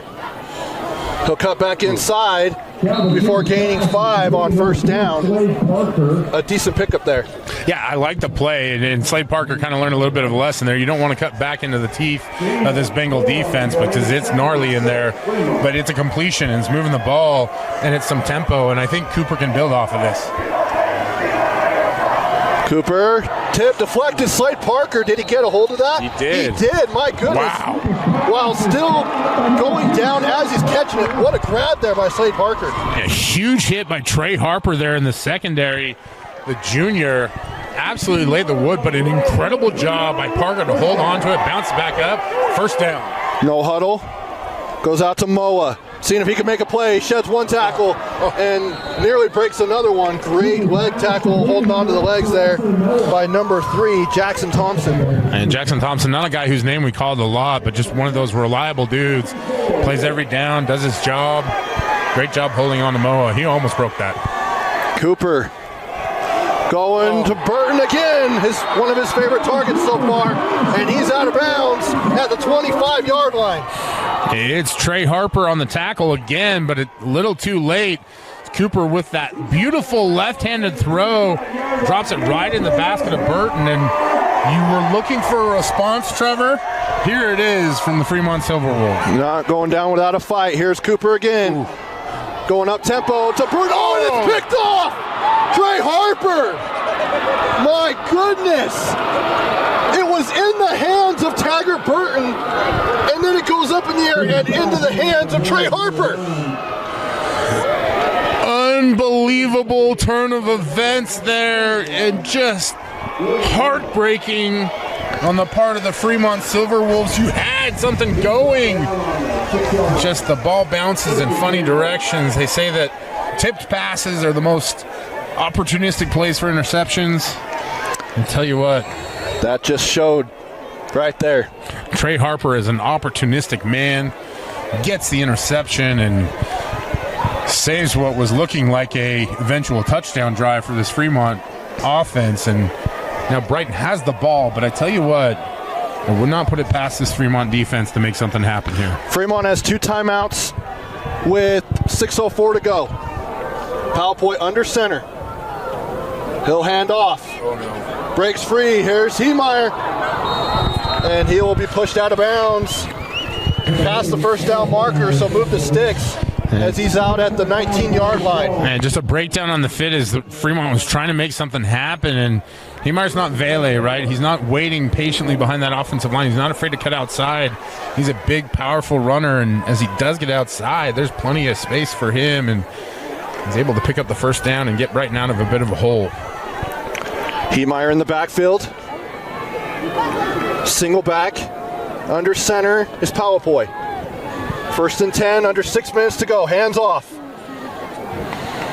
And he's able to get 2 yards on first down. And it'll bring up 2nd and long, but just trying to push forward and able to just get a couple of yards in a cloud of dust. Yeah, and to that point, Trevor, they can take chunk yardage right now here in 2 or 3 or 4 yard stretches because that clock is continuing to count down. It's just, they're up 27-14 right now, 13-point lead, which boils down to 2 possessions. Now, 5 minutes is plenty of time to get 2 possessions, but you're starting to wear down. Getting a stop, yeah. Wearing down that Fremont defense as well. Ooh, goes to Heemeyer, and he is wrapped up at the line of scrimmage. You see who wrapped him up? Yeah, Jack Masters, number 32. Yep. And not surprisingly, he has played outstanding tonight. We've called his name a few times, but really what that Fremont, that Fremont defense has done twice, or all game long, is wrap those DNs around, and he's been great at chase and contain and able to meet the running back in the backfield there. 4:40 to go. Alone in the backfield, I believe, is Vele. Yep, pitch to the outside. And he is stopped for a loss, and that'll bring up 4th down. And nothing but Fremont Silverwolf defenders there as Vele takes the toss, and Brighton's going to kick the ball back here. But I think the expectation is that you always want to get points off turnovers, but realistically what you did was you just milked that clock in your favor.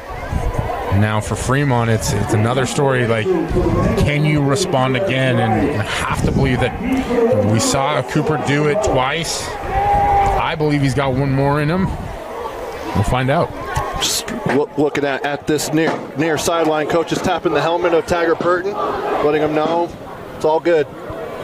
Now is Moa. He'll get the catch. He's going backwards instead of forward. But now he cuts to the outside, now back in, and he'll get to the 50. There is a flag on the play. Maybe a face mask? Yeah. And there's some extracurricular activity going on. It's starting to get aggressive out there. Playoff football, baby. Yeah, exactly. And not exactly sure what the penalty is there. It did look like there was some grabbing going on. I for sure saw the stiff arm from Moa. It didn't look like he grabbed face mask on that. Yeah, that was the only thing I could think of, at least to where the flag's been thrown. Yeah, and we'll wait and get Yep, they are saying a face mask. Okay. I was just guessing. I didn't actually see it. It's nice to guess right. Sometimes it's better to be lucky than good, right? Yeah, and maybe I shouldn't have told people that I just guessed. We can edit that out later, right? Yeah, sure. I'll get Vince on it. Vince, if you're tuning in, edit this out. And that's a big-time penalty. It is. That now moves Fremont into Brighton territory. And you get nervous anytime Celeste Moa has the ball if you're a Bengal fan or Bengal player, because he is such an incredible athlete. And that time he didn't make a play, but he made somebody else do something wrong. Ends up getting him big Trips chunk to the yardage. bottom of your screen with Parker, Burton, and Moa. Cooper. Top of the hands. He'll roll outside, and he's able to pick up yards instead of being sacked. So at least he turned nothing into something. He did, and it was number 92 bearing down from the backside there, Jackson Nettleton. He really has been Mr. Everything for this Brighton defensive line. He's got a scoop and score tonight. He does. So got a good tackle there. Cooper, again, more Brighton pressure. Ooh. He's able to get past it. Now he's got some room. Tucks it up inside. He's tripped up. Nice little grab there by Thompson. Jackson Thompson, potentially saving it from it being a big play. Yeah, that's 2 times that he's done that previously on Celeste Moa and this time on Cooper. But for Fremont, that ball is moving. That's a good sign. As now we have a timeout taken by Casey Satera and the Brighton Bengals, and that gives us 2:49 to go here, Brian. And Casey will have 2 more timeouts, but I gotta say, it's gonna be hard to find a helmet sticker to give out. I mean, I got one in mind. Well, I've got 2 in mind. We'll have to wait who and you see. will think. Yeah, we'll have to wait and You've see got what happens Nettleton in and this one. Talbot, for sure. I think both of them deserve helmet stickers for sure. 100%, but I think realistically you could give a helmet sticker to the entire Brighton Bengals defense, Yes, because they've held very explosive Fremont offense to just 14 points, and Calvin Cooper has provided a really nice spark here and had maybe an inkling that they might make that move simply because Tua Tagovailoa is beaten up. He hasn't been able to. We don't know how many reps he was able to get in practice, etc. Yeah. He has done a great job of giving them an opportunity to fight. Just been some inopportune things going there against them. Couldn't quite get a chance to talk to Coach Tua Tagovailoa, but pregame. As Cooper going to the end zone, caught, and it goes out of the hands of Slade Parker. Big hit there by Trey Harper, and Slade Parker's going to want that one back. I don't fault Slade Parker at all on that one. That was a big hit. He's taken a couple tonight. Trey Harper, the junior, doing a great job of separating the man from the ball. Again, we shout out our photographers. I'm pretty sure Scott Stevens was down there in the end zone. He may have a great shot of that one. Here's Cooper. He's looking again for Parker. And is it caught? They're saying no. I don't know. It's hard to see it again. We don't have instant replay, and not that it would matter anyway. And the hard part about that one is that the officials are kind of shielded by a lot of the action that's going on, and not sure if any of them had like a direct view to see that it was a catch. But I'm sure that. I'm saying our cameraman Austin Bigelow, he thought it was a catch. Yeah, that'll be again. one. It doesn't matter what we think. That'll be one and that'll what be we highly debated for sure. But there is no instant replay. They can't go to the booth for a video review. As Cooper, here, 3rd down, and it was a miscommunication there with Moa. And now it'll bring up 4th down and 10 with 2:36 to go. Obviously, you're going for it. Down 2 scores. But from the 24-yard line now. The good news here is that you can pick up the 1st down, right? So you don't have to gamble at all just to get a touchdown. But 4th and 10, 4th and long. Just got to get to the sticks. Look for your playmaker, right? Go to Celeste Moa. It's got to be a 10-yard or longer route. It looks like it's actually an 11-yard route. The ball game right here. Blanche to the right of Cooper. trips to the top of your screen, claps the hands, and I'm guessing a timeout. Oh, wow. And a delay of game. I thought a timeout was called. I did as well. And referee Paul Binn's doing a good job of keeping his eye on the play clock. And that is one of those things with Cooper being just a junior. He's thinking through a lot of things, and 5 yards makes a huge difference when you're just trying to get a first down. 4th and 15. Same formation. Drops back Cooper. Looking, and he's swallowed up and sacked. And that's number 44. Lehigh Taptioli. And turnover on downs, and that should just about do it, Brian Brown. It's been this way all game long. That Brighton Bengal defense has applied pressure over and over again. This time it was linebacker Lehigh Taptioli with the sack. And what could very well be a game-clinching play for these Brighton Bengals. The student section believes it is the "I believe we have won" chant breaks out over there now. 2 timeouts still for Coach Correct. Tua Tagovailoa, but it's still difficult. There's no 2-minute warning in high school football or 2-minute timeout, whatever it's. You need to get a stop. Different levels, yes. Vele breaks through, and he picks up a big gain there of 8 on first down, and pretty much a first down will seal it. Yes, absolutely, 100%. And so now you made the tackle. If you're Brighton, you're going to try and drag this down until it gets to about 2 seconds. Snap the football. If you're Fremont, you've got to make that tackle, right? You've got to make a play here. Then you can start using your timeouts. If you're Coach Tua Tagovailoa, when do you start using your 2 timeouts? It's all based off of this play right here. Palapoi with the play clock down to 10. Down to 5. Claps the hands. Hands off to Vele. And he'll get the first down.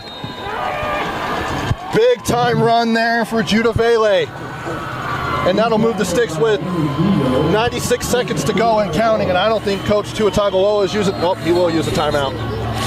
Yeah, you got to call it now to try and preserve as much time as possible. And I think you can still get a stop. This is where you got to rally your troops. But it's all about how you want to finish if you're a Fremont Silverwolf, right? How do you want to go out and what could potentially be your last game? And see the cheers and celebration on the Bengals sideline. They know how big that first down was. An opportunity for a Salt Lake Valley program to play in the crown jewel of Salt Lake City football. Number 5, Manasseh Tua Tagovailoa. Number 6, Matthew Bell. Number 7, Cam Gray. Either way, this has been a great football game.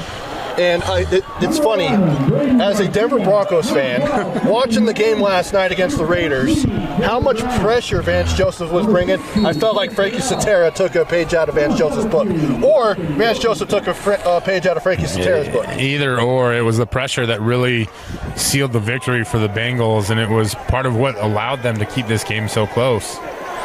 Vele will spin his way to 6 yards on first down. And Coach Tua Tagovailoa will use his last timeout with 1:25 to go here in this one. But he is out of timeouts. Yeah, listen, 2 plays for this Brighton Bengal offense, right? And so you figure a play takes about 10 seconds. And then once you set the football, there's 40 seconds. So you're about 55 seconds. So is there a chance? Yes. Is there much of a chance? It's difficult. Lloyd Christmas said. So you're telling me there's a chance. Exactly. But I got to say, though, Coach Tua Tagovailoa has done a phenomenal job with this Fremont program. In his second season, last year in 6A, being co-region champs in Region 1, and then in 5A being the number 2 seed in the playoffs. Yeah, undefeated in region. One of the top teams in the state all year long. Just a fantastic job. They just ran into a really well-primed Brighton Bengal team tonight. As Vele still picks up yards. Falls forward. Even though there's 3 guys there, he falls forward and is now a yard short of the first down. And now it's 3rd and 1. No timeouts left for Coach Tua Tagovailoa as we hit 1:05 to go here. Clock running. And there's about we'll find it here, about a 24-second differential. 20 on the play clock. Yeah, there's about a 40. We're trying to do math on the fly. Yeah, it's not going well. I'm not going to do it. I'm just going to say there's still like 40-something seconds left. We can say if Brighton picks up the first down here, it is over. 6 seconds on the play clock. 40 seconds here. They're going to knee it, and that'll do it. The Brighton Bengals, as the 7th seed, comes in to Fremont and upsets the number 2 Fremont Silverwolves, and for the 2nd straight season will go back to Rice-Eccles Stadium to take on the Springville Red Devils next Thursday.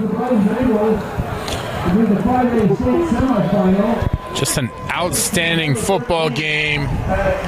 2 incredible football teams. So many impressive performances. So with that, Brian Brown, we got some helmet stickers to hand out. Where do you want to go with this? I'm going to because it's our last broadcast of the season, I'm going to let you give them all out, and you can go as many as you want.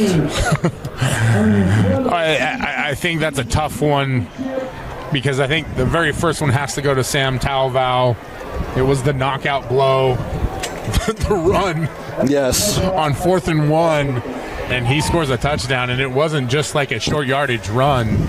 It was a 24-yard touchdown run. Exactly. So for sure, one for Sam Talval. I think we do need to give a helmet sticker to Jackson Nettleton, but also, I think this Fremont defense deserves some acknowledgement. They were outstanding for most of the game.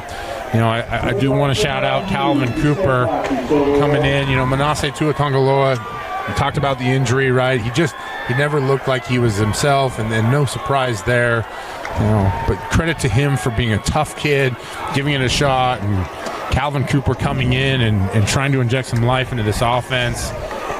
Taggart Burton probably deserves a helmet sticker as well for that touchdown reception. Gave him a little shot in the arm. Yeah, and injected that life again. Celeste Moa did it in the first half. Taggart did it in the second. I think, but as we talk about this game, the last helmet sticker I want to give out is to the seniors at Fremont High School, because this is their last game. And I apologize for people watching. I always get emotional about this moment, because don't be. High school football ends for them today. And there is nothing like the brotherhood and the teammates and the relationships that you develop in high school football. And for those kids to go out this way, fighting to the very end, able to show how great their team was, just didn't all go in their favor today, but they can hold their heads high. And I know it hurts right now, but the rest of your football and your real life awaits you. You have the opportunity to do the same thing you did all game and respond to this moment with something positive. And that is brought to you by Tab Bank. Tab Bank, home of the Tab Spend Rewards checking account with 3.5% annual percentage yield on your account balance and 1% cash back on eligible purchases. The great rewards are just the beginning. Convenient online and mobile banking with no hidden and complex qualification requirements, no minimum opening balance, and no account fees. It's a big deal. Member FDIC. Now, Brian, this is the last broadcast we're doing. We're going to turn things over to the Rewind crew, Jeff Dane, Moose, and a special guest for at least 6A. And obviously other coaches will join for 5A and 4A, and then also JJ and Sly will have the call for all 6 semifinals and 3 championship games. But to put 13 weeks in the books for you, just some takeaways from this season of calling games every single week. High school football is the best, and it's never been better than it is right now in the state of Utah. A lot of great memories for us as a broadcast team, and we didn't get to do every game, but it's always a pleasure when we get to work together. Mm-hmm. And you talk about this group, especially the Rewind family, and just the talent that we have as a group is impressive. But I think really what it is it's we're impressed by the talent that's out there on the field week to week, and the opportunity we have to tell these kids stories. You know, you're looking at these Fremont kids, and how can you not feel for them? But on the flip side of it, it's that elation, the jubilation, the joy of the Brighton Bengals, and I think that is the beauty of this sport, is that it is so pure. It's so fun. There's so many good stories to tell, and we got to wrap the broadcast up. Otherwise, I will tell stories all night long. Yes. I'll use social media for that part of it, but just Parking lot post game coming up. There you go. I got a few fans, handful, but I love them. I'm one of them. But just, very grateful to do this. But really what I'm grateful for is I'm grateful for the players, the coaches, the administrators, the people who worked so hard to make this happen, because it is worth your time, it is worth your effort, it is worth your energy to invest in high school football. Not just watching at home, but be a part of it. Come watch a game in the stands. Support these athletes, because they're tremendous. And it's all uphill from here. This is a football state, and it's one of the best in the nation. And I believe it all starts right here. And also on top of that, I do want to say it'll be with heavy hearts next week going up to Rice Eccles without our good pal Dusty Litster, who I know is watching over all of these athletes, all of these programs, and these coaches, and our crews here on KSL Sports Rewind. We love and miss our guy every single day. And he was the voice of high school sports. He still is, and we carry that legacy on with every broadcast. And always thinking about him and his family, especially his wife Megan and all the kids. And great way to remember the power of one. Well, that'll do it for Parker and Elijah, our broadcast assistants, for Austin Bigelow on the camera, for Brian Brown. I'm Trevor Allen. Thank you for tuning in as Fremont falls to Brighton, and the Bengals will head back to Rice Eccles Stadium, and you'll catch all of that coverage next week here on KSLSports.com, the exclusive streaming home of high school championships in Utah. Good night.